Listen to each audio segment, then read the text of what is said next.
Ang susunod na programa ay rated PG. Patnubay at gabay ng magulang ay kailangan sa mga batang manonood. Join us as we uncover the stories behind every game-changing moment with Bill Velasco. Get ready to dive into the heart of sports because it's time for your favorite sports step into the spotlight.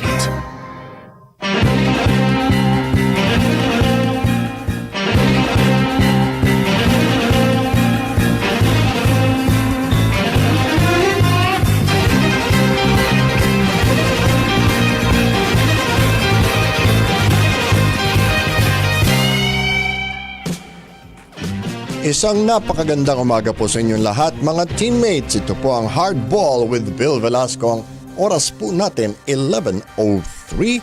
Ngayon po ang unang araw ng Setyembre 2025. This is Hardball with Bill Velasco. Baka mamaya makakasama natin live dito sa studio sina Beverly Gay Alarcon, Rodolfo Alarcon Jr. at Ferdinand Baroquillo ng Team Eskrima Fencing na humakot ng mga medalya sa naganap na Navy Open Championship sa Bangkok, Thailand. Hardball with Bill Velasco. Tutukan din ang ating interview kay George Ho, ang Managing Director ng Sharks Billiards Association. You're tuned in to Hardball with Bill Velasco. Bago tayo magpatuloy, sundan kami sa aming mga social media accounts sa Facebook DWAN 1206 AM, sa YouTube DWAN.1206 AM,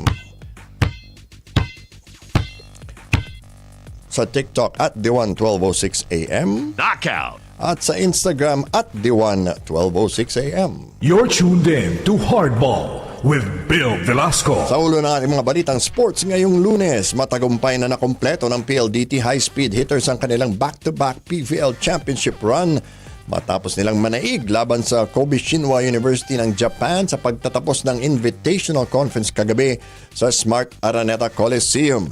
Tinanghal bilang Finals MVP ang 27-year-old defensive specialist at ang libero ng koponan na si Kath Arado matapos ang kanyang 25 excellent digs performance.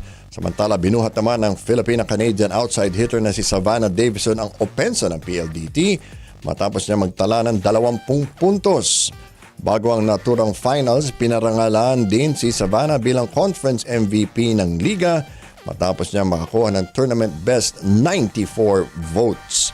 Matatandaan nitong nagdaang buwan lang nang makuha ng high-speed hitters ang kanilang kauna-unahang Premier Volleyball League title sa on-tour games matapos ang 7 taon sa liga. Katulad ng kanilang naging kampanya sa on-tour conference, tinapos ng PLDT ang kanilang kampanya sa invitational games nang wala ni isang talo. This is Hardball with Bill Velasco. Samantala, napanatili rin ng Creamline Cool Smashers ang kanilang podium streak sa PVL matapos nilang makuha ang bronze medal sa katatapos lang na invitational conference. Tinalo ng 10-time PVL champion ang Cherry Tigo crossover sa isang 3-set sweep 25-15, 25-13, 25-22 sa battle for third. Ito ang ikalabinsyam na podium finish ng Cool Smashers na 8 taong paglalaro sa liga. Umiskor ng 17 points galing sa 14 na attacks at 3 blocks ang opposite spiker na si Michelle Gumabaw para sa Creamline. Pinarangala naman bilang best outside hitter ng Invitational Conference ang Cool Smasher standout na si Gemma Galanza habang napabilang naman sa best middle blocker si Jeanette Panaga. This is Hardball with Bill Velasco. Sa basketball naman, bigo ang Gilas Pilipinas Youth sa pagsisimula ng kanilang kampanya sa FIBA Under-16 Asia Cup matapos nilang matalo kontra Taiwan 106-82 kagabi sa Ulaanbaatar sa Mongolia. Hindi naging ganong kagandang shooting ng Gilas Youth sa parehong free throw line at 3-point country. Tanging 3 3-point shot lamang ang naipasok ng koponan mula sa 3-point range. Dagdag pa riyan, tinapos ng Gilas Youth ang laro sa 19 of 31 shooting sa free throw line. Nagawa ring magdomina ng Taiwan sa painted area. Susubukang bumawi ng national team sa kanilang laban kontra Indonesia mamayang gabi, oras dito sa Pilipinas. This is Hardball with Bill Velasco. Balik PBA na ang dating University of the Philippines standout na si Javi Gomez de Leaño. Opisyal na pumirma ng isang 3-year contract ng 6'4" wingman sa Magnolia Hotshots. Ayon yan sa opisyal na pahayag ng koponan kahapon. Matapos ang kanyang naging 1-year stint sa Japan B-League, napili ni si Javi bilang 8th overall pick ng Barangay Ginebra noong 2022 PBA draft. Pero agad siyang tinrade sa Terra Firma Jeep para kay Jeremiah Gray. Sa Terra Firma, nag-average siya ng 16.4 points, 5.7 rebounds at 2.2 assists. Pero matapos ang breakout season na ito ay napagdesisyonan niyang muling maglaro sa ibang bansa. Nitong nagdaang taon, lumaro siya para sa Anyang Jungkwan Jang sa Korean Basketball League. Ayon sa Magnolia Management, malaki ang may tutulong ni Gomez de Leaño para sa koponan, lalo na ngayong nawala na sa kanila si William Navarro na maglalaro naman sa KBL. You're tuned in to Hardball with Bill Velasco. Muling gumawa ng kasaysayan ang 16-year-old phenom na si Christian Gian Arca matapos niyang maging pinakabagong FIDE International Master. Opisyal itong inanunsyo ng World Chess Governing Body matapos ang kanyang naging kampanya sa 9th Eastern Asia Youth Chess Championships na ginanap sa Guangdong, China nitong Hulyo. Tinapos ng FIDE Master mula sa Panabo, Davao del Norte ang kompetisyon na wala ni isang talo para makuha ang kampyonato. Dinomina ni Arca ang pambato ng host nation China sa finals na si Song Ye Hang para pagharian ang under-18 category ng regional meet. Hardball with Bill Velasco. Sa dagdag pang magandang balita, nanalo ng mga medalya ang Philippine Disc Golf Team sa katatapos lang na Malaysia Open na ginanap sa Johor Bahru, Malaysia. Binandera nina Kira Roberts, Kevin Yu at Christian Fernando ang bansa sa nasabing 3-day event. Nasungkit ni Kira Roberts ang gintong medalya sa Men's Division 1. Sinigundahan pa yan ng isa pang gintong medalya mula kay Kevin Yu sa Master 1 tournament. Habang kinapos lang si Christian sa isang podium finish sa kanyang division. You're tuned in to Hardball with Bill Velasco. Timeout muna tayo sa Balitang Sports upang sugpuin ang lumalalang kaso ng illegal na online gaming sa bansa. Inilunsad ng Philippine Amusement and Gaming Corporation o PAGCOR ang PAGCOR Guarantee website. Maaaring i-check ng publiko sa nasabing website kung lisensyado at lehitimo ang isang online gaming site bago sila maglaro o magbayad. Regular na ina-update ang website at may direktang link ito sa mga lisensyadong gaming platforms. Ayon kay PAGCOR Chairman and CEO Alejandro Tenco, matutulungan ito ang publiko na makaiwas sa panlilinlang habang pinoprotektahan ang kanilang karapatan bilang manlalaro. Paalala pa ni Chairman Tenco na maging mapanuri sa bawat online gaming activity na sasalihan sapagkat dumarami ang mga reklamo hinggil sa illegal na gaming sites na hindi nagbabayad ng panalo. Para sa karagdagang impormasyon, bisitahin ang www.pagcor.ph/pagcorguarantee. This is Hardball with Bill Velasco. Ang oras po natin ngayon, 11:11. Hatid sa inyo yan ng PAGCOR. You're tuned in to Hardball with Bill Velasco. Time out muna tayo sa ating pagbabalik. Abangan mga kasama natin sa studio sina Beverly Gay Alarcon, Rodolfo Alarcon Jr. at Ferdinand Barroquillo ng Team Eskrima Fencing. Huwag kayong bibitiw. Magbabalik pa ang Hardball with Bill Velasco.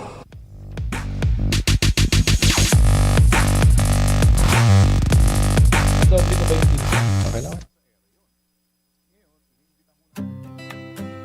Panatilihing masaya ang paglilibang. Magtakda ng oras at limitahan ang gastos sa paglalaro. Huwag magsugal kung nalulungkot. Huwag hayaang makasira ng buhay at pamilya. Para sa impormasyon ukol sa responsible gaming, bisitahin ang www.pagcor.ph. Isang mensahe mula sa PAGCOR. Gambling is for 21 years old and above only. Gambling can be addictive. Know when to stop.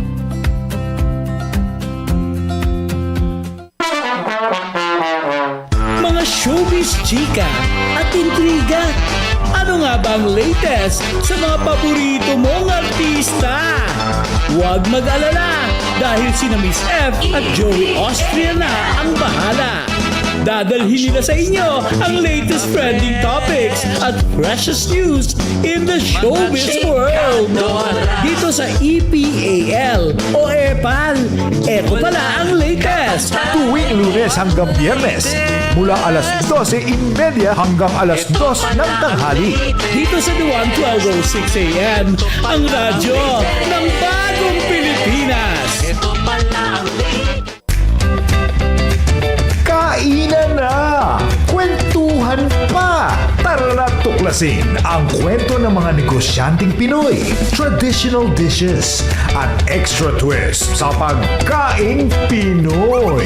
Dito mo lang yan malalasap sa programang mapapasabi ka ng ang sarap!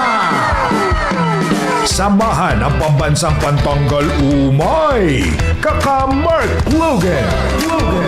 Halika na, refudli ka na sa Pilipinas. Tuwing Miyerkules, 5:30 p.m. to 6:30 p.m. Dito lang sa radyo ng Bagong Pilipinas, D1 12:06 a.m.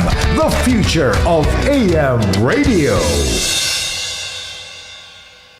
Gusto nyo ba ng mas exciting na content? It's time to manually scan your Digibox or Smart TV.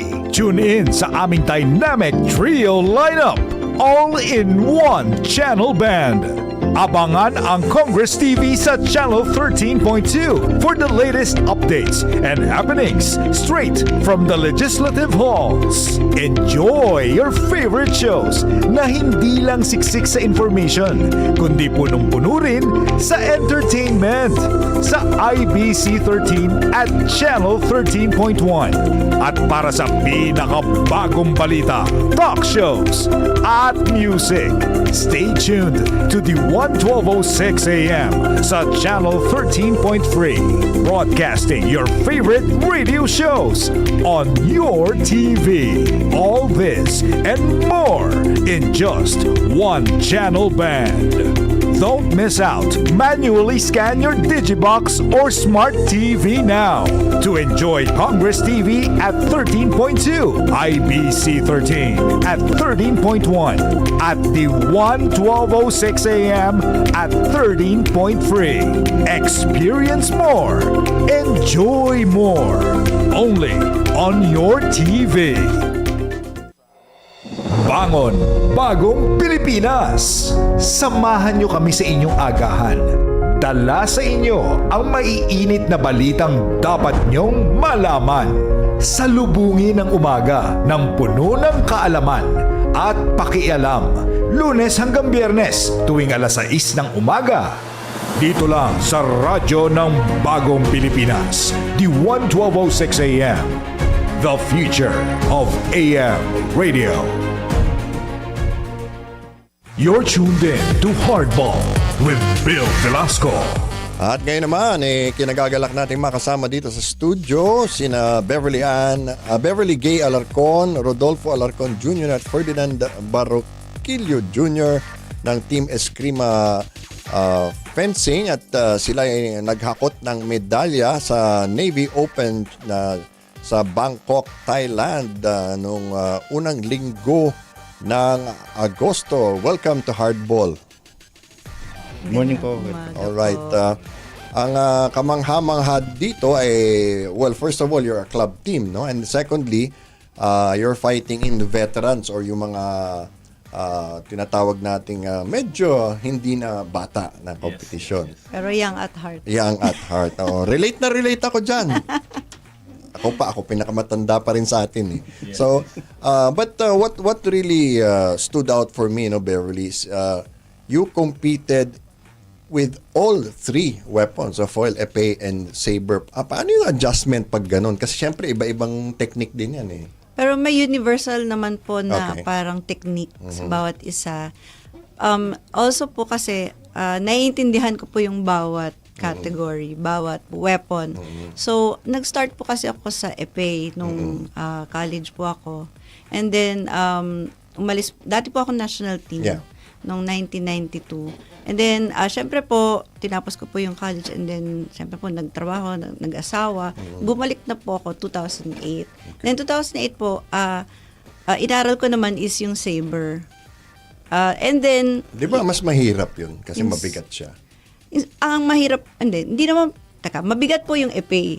Yung saber okay. po mas magaan. Pero kailangan mas mabilis ka. Tapos meron pong right of way. Yung kailangan ikaw mauna mag-attack. I see. Ganon. Okay. So, ang nangyari po, ngayong recently, foil naman po yung inaral ko. Pinaghalo ko lang po yung dalawa. Yung epee tsaka saber. Kaya naka-adjust po ako sa foil. Okay. Yun. So, naintindihan ko po bawat isa at nako-combine ko po talaga sa foil, yung dalawang weapon. Kaya naging madali po sa akin. I see. And then may common technique din po, yung timing, yung speed. Footwork. Yeah. Opo, yung footwork. Sino mga mabibigat na kalaban nyo dito? Okay, sa Thailand po yung China. Wow. Oo. Okay. Tinalo ko po yung China sa 50 veterans. Pero po kasi nag-try din po ako sa mas bata na Okay. na category. Kasi dun sa Thailand, pag 50 ka, pwede kang bumaba sa 40. Oh, okay. Oo, Walang so- upper limit. Oh. Wala. Pero yung 40, bawal umakyat sa 50. Okay, oo. So, ginawa ko 2 po. Tapos 3 weapon. So, 6. So, isang araw, 2 events po. Nakakapagod Nakakapagod. talaga. Oo. Pero gusto ko po kasi yun gawin. Tsaka gusto ko po i-test yung limit ko kung hanggang saan. Doon po sa 50s, naka-gold naman po ako doon sa 3. Ang challenge po talaga yung sa 40s. Kasi po mas bata sila sa akin. Mas mabilis. Opo, mas mabilis sila. Kasi ako po 51 na ako, mag-52 na ako this September. Huwag na natin pag-usapan. Ay, pero ang kalaban ko po kasi nasa 35. Ay? Oo, 35-40. So talaga mas mabilis sila sa akin. Pero masaya naman po ako dahil sa saber naka-silver ako. Nakapag-finals pa ako. And then dun sa foil, ganoon din, naka-finals din ako. Sa epee ako nag-semifinals lang. So yung challenge ko po, yung paano ko lalabanan yung mas bata sa akin tsaka mas mabilis. So hindi po ako naka-gold doon. Syempre inaccept ko na lang talagang mas bata sila. Kayo po, Rodolfo, paano kayo nagsimula sa fencing? Sa fencing siguro, it started because yung wife ko, national team siya eh. Okay. So, Hindi naman kayo sinasaktan. No? yun lang. Sinasaksak. Actually, it's a challenge. Pero, I started parang tagadala lang nila ako ng bag eh. Kasi yung nauna pang mag-fencing sa akin yung pangalawa kong anak. Okay. So, most of my kids, nagpe-fencing din sila because na-influensyahan ng mami. And then, Okay. it's just the 2020s or early 2020s na Wow. sinubukan ko. Kasi sabi nila, nandito ka na rin lang naman. Bakit hindi ka pa... Walang absent. subukan mo na. So, I didn't intend to play locally. Sabi ko parang mas masarap sa ibang bansa na eh. Kasi parang hindi nila ako nakikita. Parang di ba pagkabago ka sa isang sport or something. Hindi ka na-scout. Oo, ganun. Medyo parang jahe ka ganun. And then sabi ko, sumali na ako I started with Bangkok. So, laging kulelat, laging iwan. Pero with the help of them, may club training twice a week, 3 times a week. So, sineryoso ko din. And then yun, awa naman ng Diyos, naging fruitful after several years of training. So, recently, yung pinaka-challenging is yung, tawag dito, yung Thailand din, yung Opens. That was August, right? August ba? O July? August 1 to 3. August 1 to 3. So, ang pinakamahirap na kalaban, syempre, yung mga bata, I'm on the Category B. Category B is the 50s. Category A is the 40s. A, 40s, 50s, 60s, 70s. Ang pinakamahirap na kalaban, of course, yung mga bata. Mas mabibilis sila. And then, pinasok man nila sa Category A yung 35 eh. Oh, okay. So, mas mabibilis talaga. So, yung mga national team. Pero, nakakuha pa rin ako ng bronze kahit mabibilis sila. Tapos, sa 50s, talagang mahirap kalaban yung mga Thai kasi iba rin ang discipline nila. And then, of course, may mga experience na sila nung college pa lang. Tapos, yung pinaka-recent nga, yung last week lang, itong Tokyo. We met yung mga Tokyo contenders dun pa sa 2023 Asian Veterans eh. Talagang sila yung nag-dominate. Other than, siyempre, of course, China. Pero ang nag-dominate talaga yung Japan. Australia and Japan. Australia and Japan. So kita mo sila, sabi ko parang ang discipline nila kahit mas matatanda na sila kasi kahit ako 51 noon tapos sila 59, mabilis pa rin sila sa akin. Sabi ko, ang lakas siguro nito. Naisip ko parang napinapanood ko sa Netflix, parang kamote lang yung kinakain nila na yung purple yam. Yeah. Sabi ko, pero hindi na nakita ko sila sa Japan. Iba ang training nila, iba ang discipline. It's not just the diet, it's not just the agility. Yung discipline nila pag nag-training sila, kahit matanda na, sumasabay sa mga bata. So, yun yung nakita ko. Sabi ko, pwede kong i-apply sa club. Tapos, for anyone na interested to join fencing, napaka-importante nung yung warm-up, yung training, tsaka yung talagang learning the ropes from beginning hanggang sa yung makuha mo lahat ng mga techniques. Okay. Tell me about Eskrima fencing. What club is that and how did it start? Ang Eskrima fencing, talagang yan eh. Inumpisahan ng wife ko. That was 2008. 2008. So, ang makakapagkwento niyan, walang iba kundi siya. Sige. Kasi po, di ba nga, dati po ako national team, tsaka varsity din po sa Ateneo. Tapos nag-graduate ako. Tapos trabaho, nag-asawa. Siyempre, hindi ko naman po natuloy lahat yun. Tapos na-inspire po ako kay Richard Gomez nung SEA Games, 2008. Kasi ka-teammate ko siya noon. Oh, okay. Nung bata pa kami. And then, nung 2008, naglalaro pa rin siya. Tapos bumisita ako dun sa laro nila. Tapos nakausap ko siya. Tapos bigla ko na-miss yung fencing. So sabi ko, gusto ko na bumalik. So, after ko po mga anak, ganyan. Tatlo na po yung anak ko noon eh. So, sabi ko, gusto ko bumalik para maging fit ulit, ganyan. And kasi nakakasawa, puro trabaho lang. So, pagbalik ko po sa Ultra, kasi doon po yung training ng national team. Pagbalik ko, wala na akong kilala. Oh, okay. So, mga bata na, tapos puro varsity, parang hindi na ako makarelate sa kanila. Okay. So, I felt parang out of place. So, sabi ko, magtayo na lang ako sarili kong club para sila yung ka-team ko, kasabay ko, ganyan. So, 2008 po, nag-market ako ng Eskrima Fencing Club. May mga, at isa sa unang nag-enroll ay si Ferdinand. Ayan. So, ayun po, mula 2008, hindi naman po seryoso na club yung recreational lang. And Papawis lang. Yes, tsaka yung venue namin, paiba-iba, nagre-rent lang ako per hour, ganito. And then, ayun nga po, tapos biglang nag-pandemic, nawala. Oo nga pala, Tapos, bumalik po kami ulit nung, level 1, level 1 po ng quarantine natin. Ano ba yung community quarantine? Inibitahan po kami nung, festival mall para magklase ulit. Para dumami naman ulit yung tao sa mall. So, mula 2019 hanggang ngayon po, tinuloy-tuloy na po namin sa mall. I see. So, ayun. Okay, ikaw naman, Ferdinand, what's your background? Bakit ka nahikayat mag-fencing? Actually, sir, I started watching lang sa YouTube. Okay. Actually, hindi pa uso yung YouTube noon. It's the, Eskrima pa ni FPJ kasi. Okay. Then, nakita ko yung SEA Games playing with Sir Richard Gomez. That time, I'm very curious. Sabi ko, ano ba ito? Anong klase ito? Anong klaseng sports? Because it's very unique. Hindi siya katulad ng ibang sports. Then, yun na sir, naghanap, nag-ikot, then kaka-search, nakita ko yung club ni Coach Beb at ni Coach Jun. Doon ako nag-start po sa kanila. I started a pay po and then, nag-try weapon na rin po ako. Katulad nila. So what anong mga natutunan mo, lalo na about yourself? Kasi it's not very often that kasi karaniwan ng mga atleta, bata pa lang nagsisimula na. Anong natutunan mo about yourself through fencing?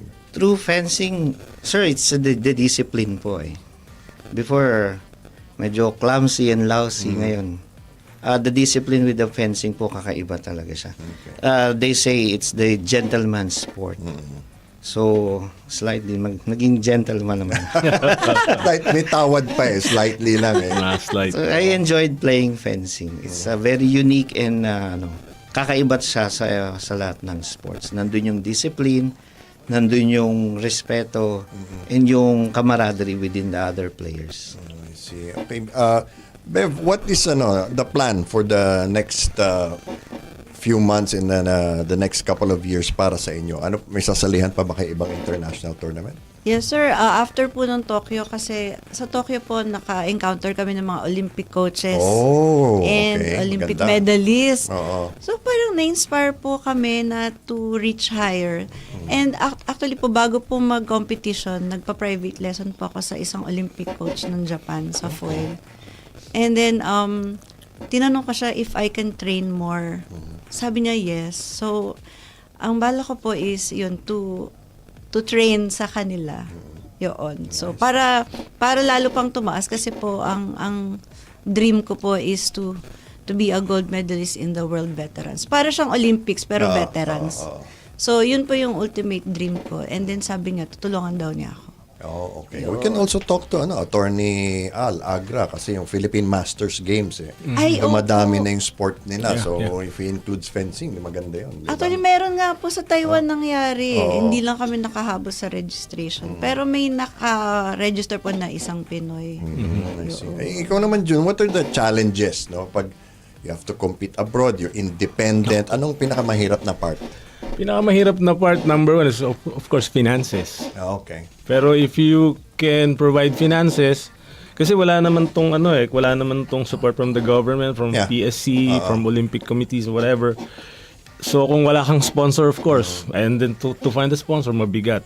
And then of course, syempre yung preparations, kailangan mag-train ka talaga. So sa mga bata, walang problema, meron talaga siyang regimen na ginagawa. And then sa mga veterans na, yung huli mabigat Kasi, it's our first time in Japan, in Tokyo particularly. The most Medyo- expensive city in the world. Yes. So yung medyo kinaya pa namin yung expenses, pero ang pinaka-challenge talaga is the travel time. Parang kailangan pag-aralan mo rin From Narita to Futsu. to Futsu, dalawang 1.5 hour travel Oh. And then you're traveling, iba yung niya hindi ka naka-taxi, hindi ka naka-Uber. So parang ang bigat ng bagahe namin. You should have traveled light. Pero hindi mo maiiwasan kasi marami kang dalang equipment. That's the number one problem Lalo sa fencing, hindi pa pwedeng tipirin hindi pwedeng isang espada lang dalhin mo. Kailangan may backup ka. Tama. Mare-red card ka, may yellow card ka pagka pumalya yung weapon mo, your wires, your gear, mapipenalize ka. There was a time in Hong Kong, dahil palpak yung mga equipment namin or hindi namin alam na kailangan pala kasi FIE accredited yung mga gear, na-penalize kami kasi yung pants hindi accredited, yung jacket hindi accredited, yung lamay hindi accredited, the mask hindi accredited. So yellow card. So 2 points na yun. Di pa nag-uumpisa yung laban. 2-0 na. Yes. Ganun. So dapat yun yung mga challenges ng pagiging international athlete. So pag dito nagagawa niya ng paraan pwede kang manghiram kasi may kakilala ka. Pero paano pag wala? Tapos on the spot hindi ka na. Tapos yung size iba pa. Yes. So those are the challenges. And then of course yung mabigat yung sa edad ko. Nasasaktan na. Nagka-cramps. Hindi na yan yung alam mo yun, kasi right now I'm type 2 diabetic. Oo. Yung meds tsaka yung competition. Allowed naman yun. Allowed naman as long as nakakaya mo tsaka wala namang tinatanong na pero on my own kaya ko naman tsaka hindi naman grabe yung pinagdadaan. Kaya lang sometimes parang may mga cramps ako na nararanasan while doing the bouts, while doing the competition. Ang bigat Natatawa si So yun, talagang siyempre. Pero it's a challenge. Yeah. Pero masaya. Alam mo, ang pinakamalaking nakuha ko is silver sa Thailand. Tapos nung last week, bronze pa din. Tapos talagang, ang bibilis ng mga Hapon. Ang pinaka-challenge is Japan and Taiwan. Tapos other at the categories, may German, merong Canadians, may US. Pero sabi ko, dito parang since nandito ka na, kailangan galingan mo na. And then you're not just representing yourself, you're representing the country. Yes.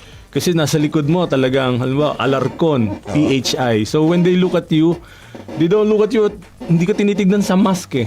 Tinitignan yung likod mo eh. Ano ba tong country? Sino ba itong kalaban ko? And then, inaabangan ka na nila pag halimbawa, medyo nagtumataas na yung rank mo, inaabangan ka na nila, eto, this is someone, sa Thailand, gano'n na sila. Ito, aabangan ko na to sa Thailand. Kailangan paghandaan ko na to kasi bumibilis na. And then, sa ibang countries, ganun din. So, yung mga challenges dito sa fencing,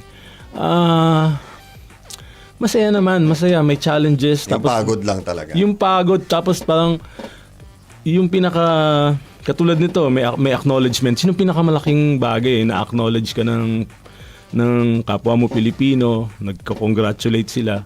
So, parang, bawi ka dun sa gastos, bawi ka dun sa pagod, bawi ka dun. And then, syempre, yung personal, Fulfillment. yung fulfillment, yun ang pinaka-importante. Okay. Ikaw, Ferdinand, what are you looking forward to the next couple of years? Hindi naman yung mga reklamo nila about pagod tsaka sakit ng katawan. What are you looking forward to? In the near future, I would be seeing myself playing pa rin up to the end siguro. Siguro up until 60s, 70s. Kaya pa. Wala na meron naman pong gamot. Okay, gamot. Lahat naman yata may gamot na ngayon.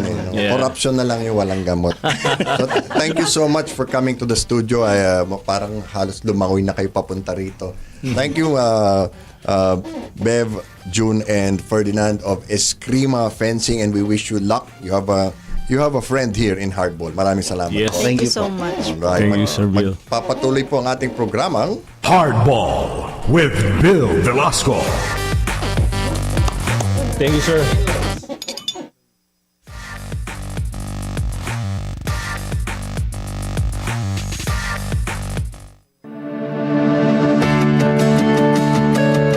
Gusto mo bang maliwanagan ang iyong problema sa legal na pamamaraan? Mga payong tiyak na may legal na batayan at mapagkakatiwalaan.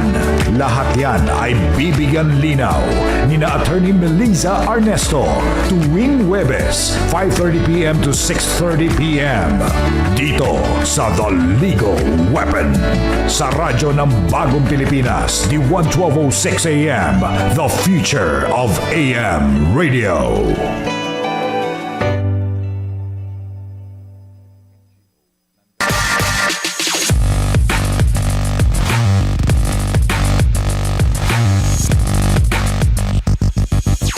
At ngayon, ikinatutuwa nating makasama dito sa studio si George Ho, ang Managing Director ng Sharks Billiard Association. Siya po ay taga Hong Kong at ang background po niya ay investment banking. Welcome to Hardball, George. Thank you very much for having me, Bill. All right. Okay. Obviously, the first question is you spent decades in finance. Why billiards? What happened? Okay, so I've always loved billiards, right? I Okay. started playing in high school, and then once I graduated, I spent a lot of time practicing. I spent almost 2 decades on Wall Street, and it was a time for a change, right? Okay.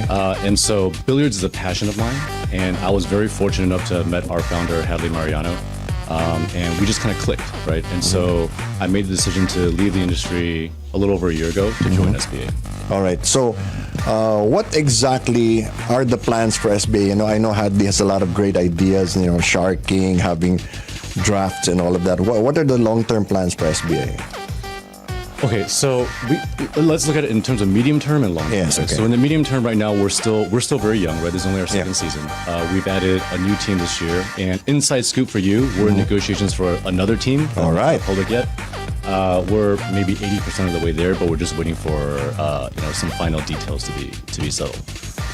We want to grow slow and steady, right? We don't want to grow too quickly because we don't want to dilute the product. Right? Yes. We want to make sure we're taking baby steps and making sure we do every step correctly.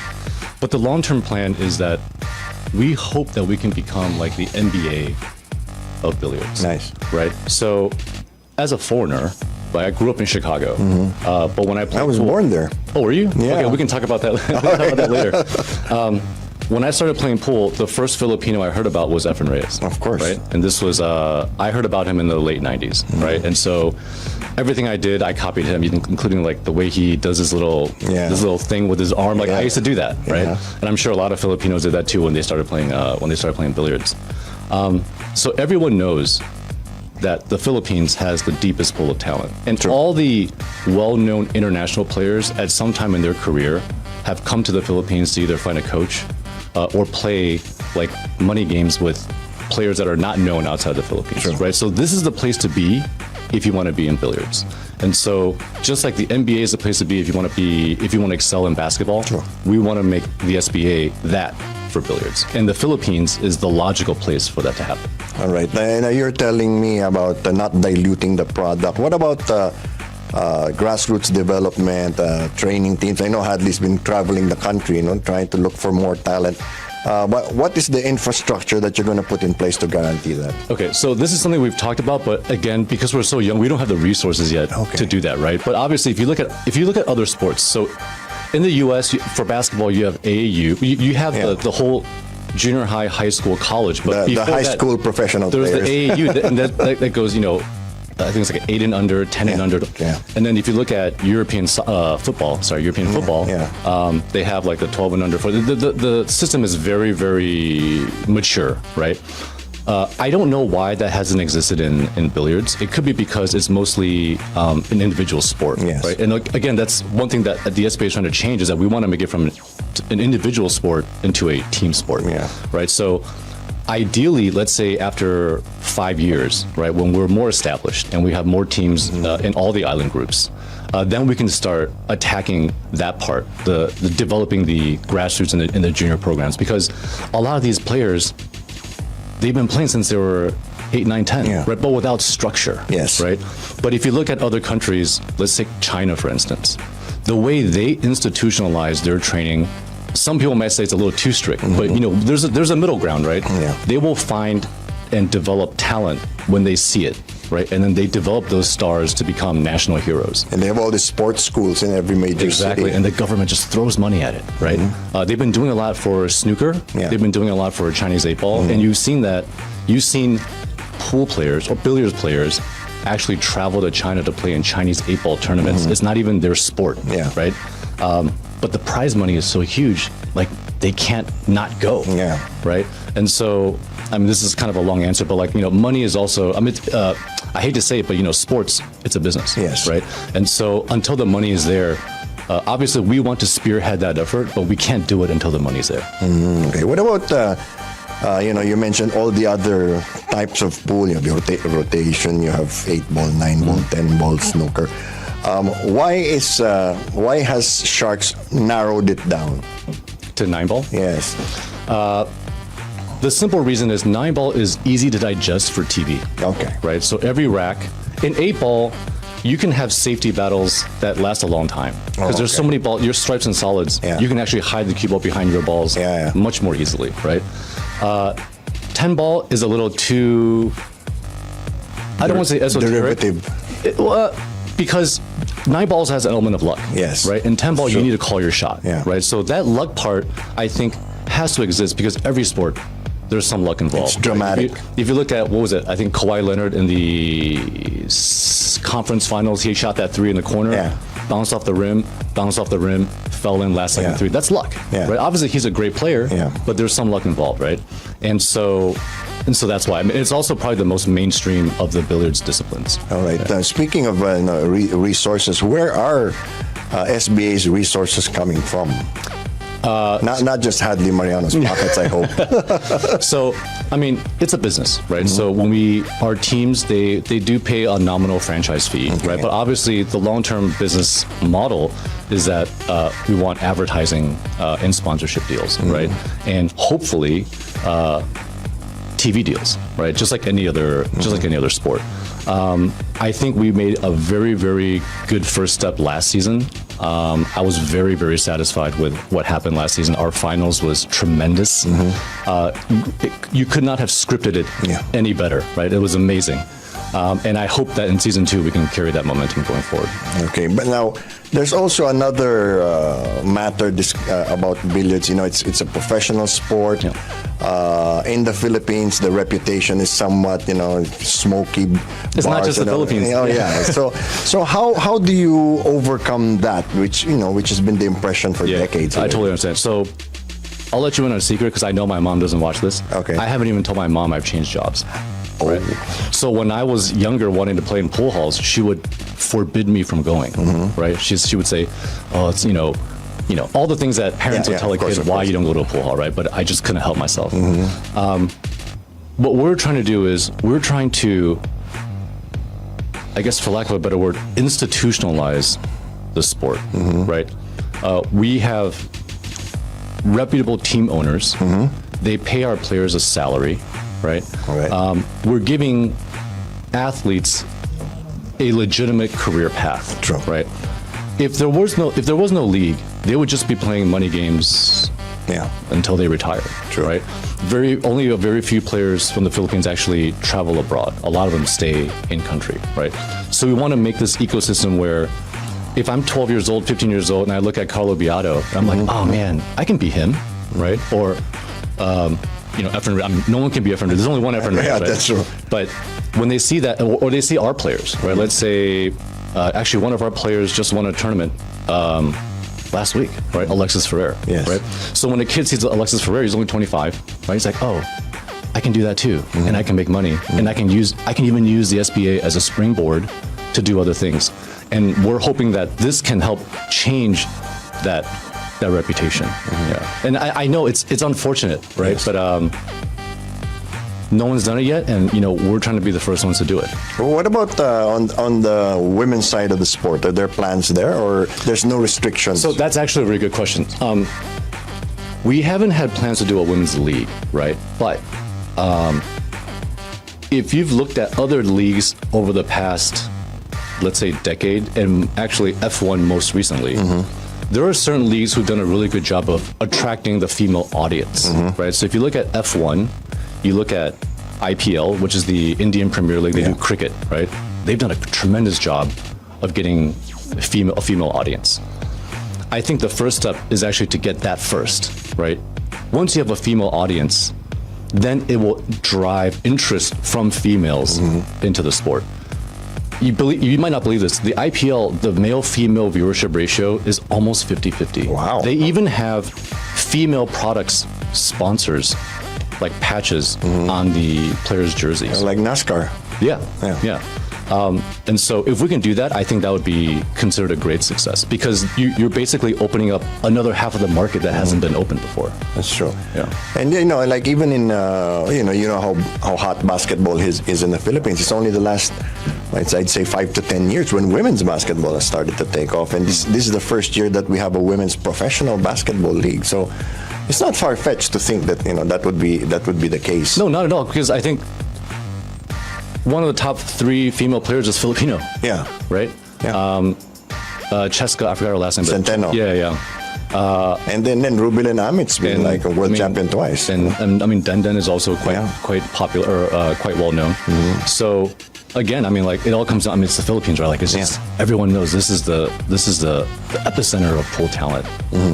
Now, with the advent of open sports in the Olympic Games, do you foresee billiards crossing over into international amateur competitions? Because I know in the Southeast Asian Games it's not going to happen because they know the Philippines is just going to sweep them off the table. Yeah, There's no competition. There's no competition. But do you foresee billiards eventually getting into events like the Asian Games, Olympics? I mean, okay, 2 parts. Realistically, I'm not sure. Okay. Right? Ideally, yes. Right? Because anything that can uplift the sport, I'm all for it. Right? Because billiards or any sort of billiard sport. So let's say 9-ball, but like billiards started like as a table game. Yeah. Actually, no, it started as a lawn game. Yes. Right? And then it moved to a table with green felt. Yeah. But that's like the concept of a billiard sport is centuries old. Yes. Right? It's older than baseball, older than basketball, older than hockey. But why is it not mainstream? I don't get it. I really don't get it, right? You can find a billiard table anywhere in the world, Yes. any bar. Every person in the world who's been to a bar has probably Tried it. touched a cue stick, Yeah. right?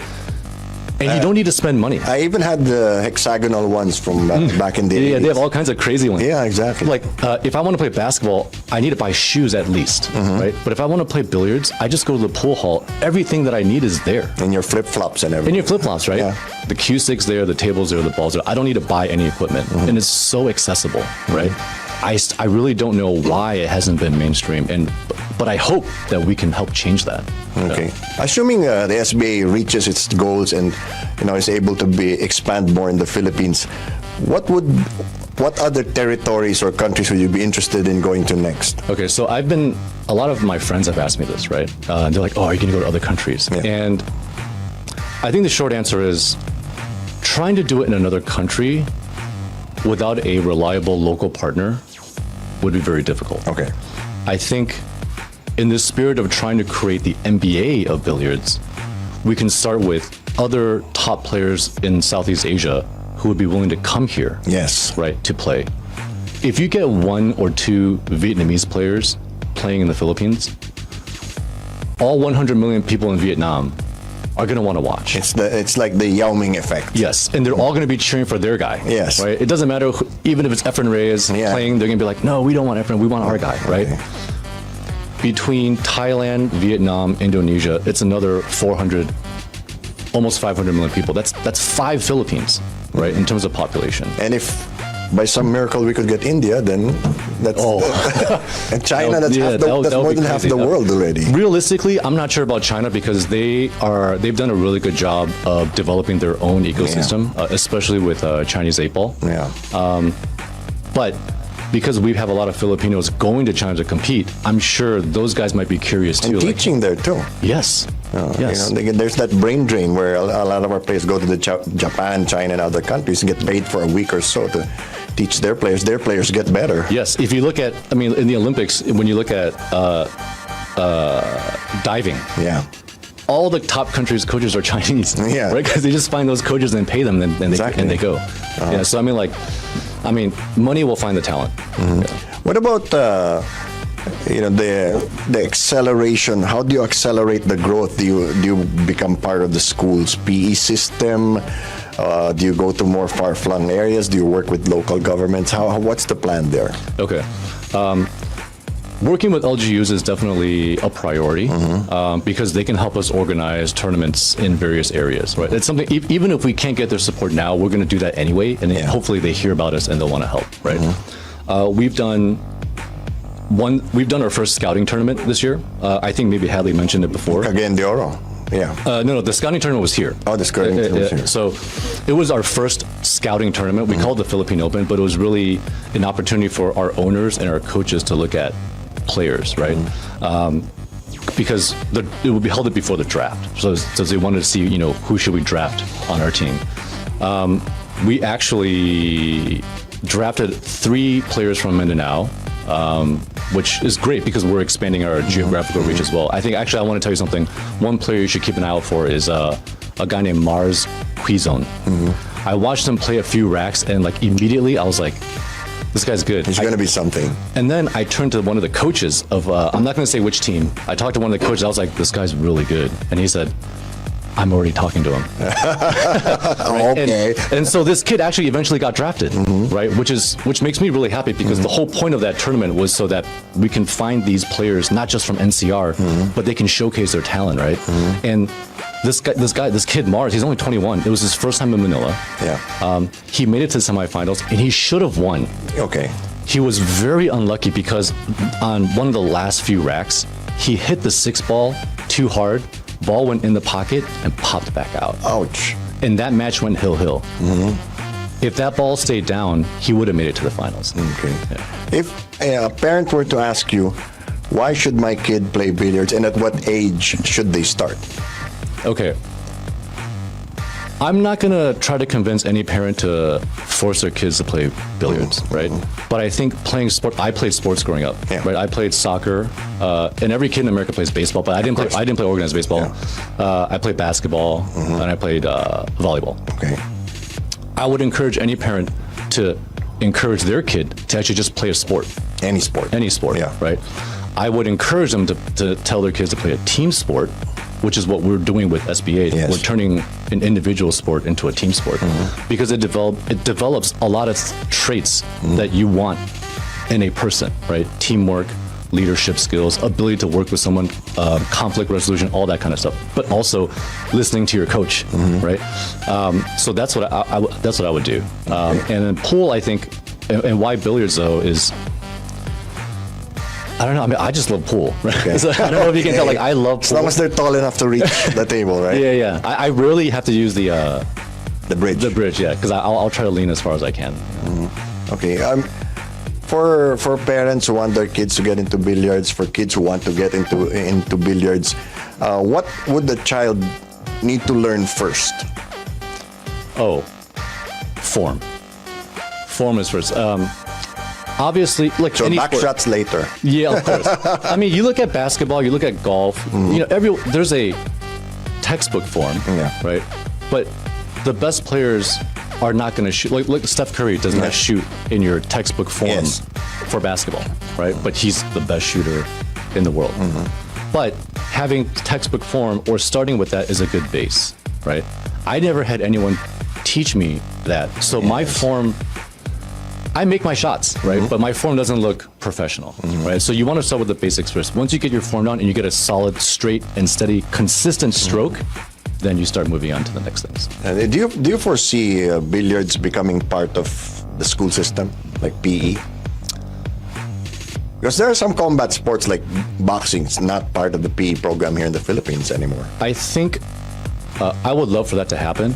I think, but I don't think the SBA has the authority to make that happen, right? I think that probably has to come from somewhere above us. Department of Education. Yeah. Okay. This team concept, of course, it's new. Plus, being rowdy during games. Do you see any countries studying it and maybe trying it? So interestingly enough, I follow a bunch of Instagram accounts of billiards games in various countries, right? So a lot of countries, I don't know if you know this, like Russia has their own kind of billiards. True. Italy has their own kind of billiards. Brazil has their own kind of billiards. I think it's called sinuca, right?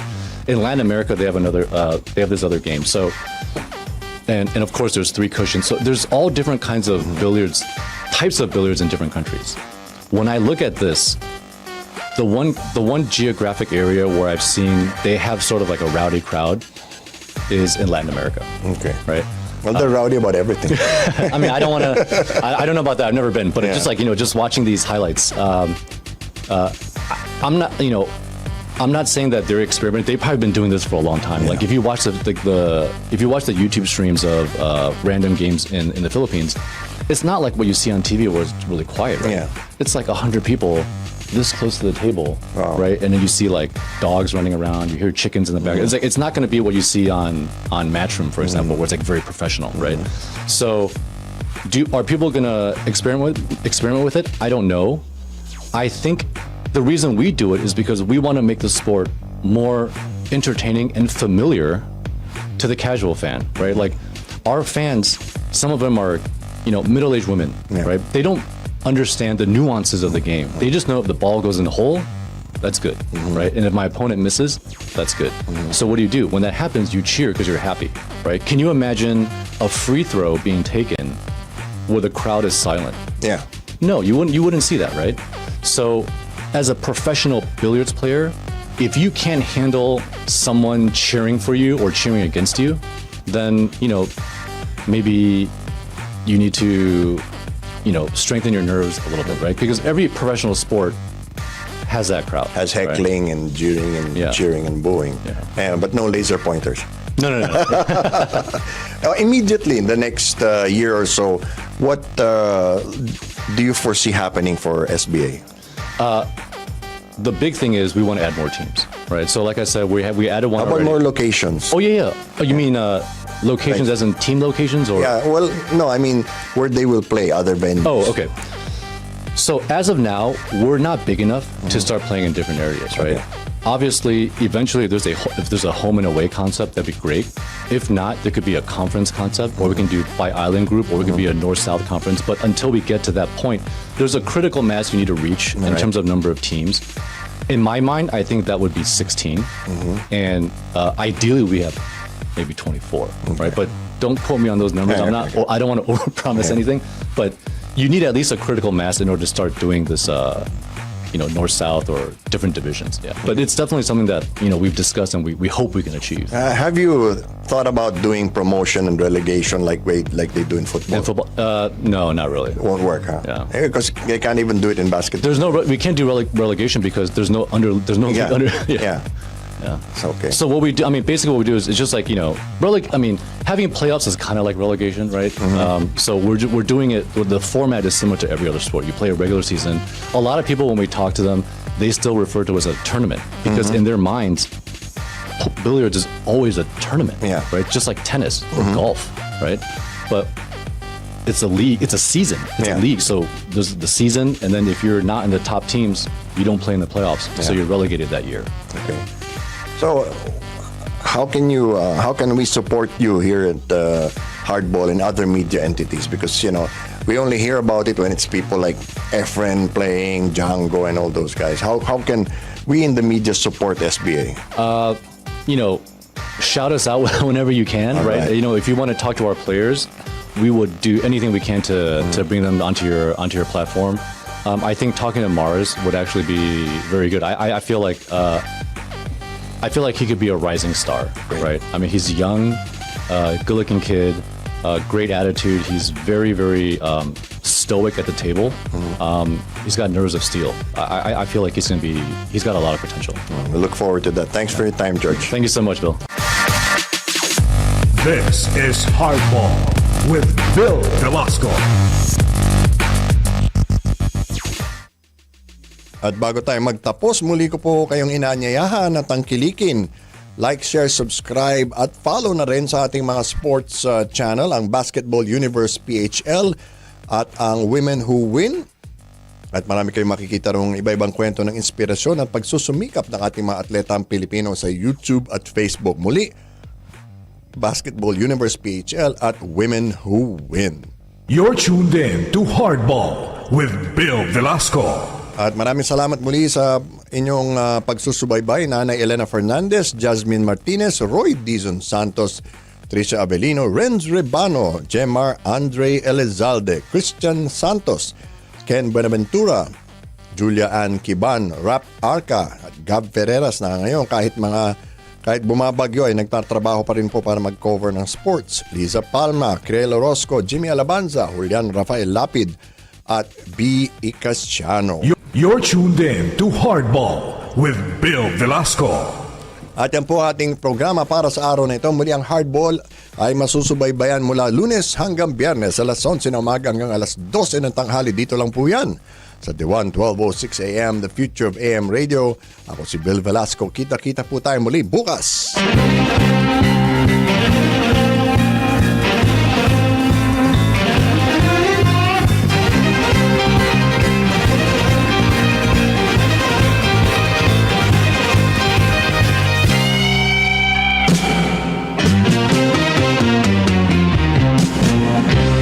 This is Hardball with Bill Velasco.